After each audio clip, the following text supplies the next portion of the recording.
राम राम दोस्तों, आज हम आए हैं। ये वॉशिंग मशीन है वर्लपूल की। इसकी जो स्पिन की मोटर है वो ख़राब हो गई थी। ये हमने नई मोटर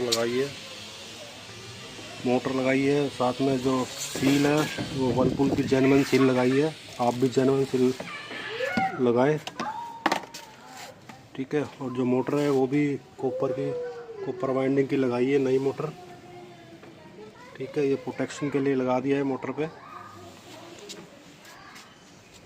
तो आप भी ध्यान दें, जब भी अपनी मशीन को ठीक कराएं तो जेन्युइन मोटर लगाएं। उस पर पानी से बचने के लिए सेफ्टी कवर लगवाएं, और जो सील है उसको आप ओरिजिनल लगवाएं,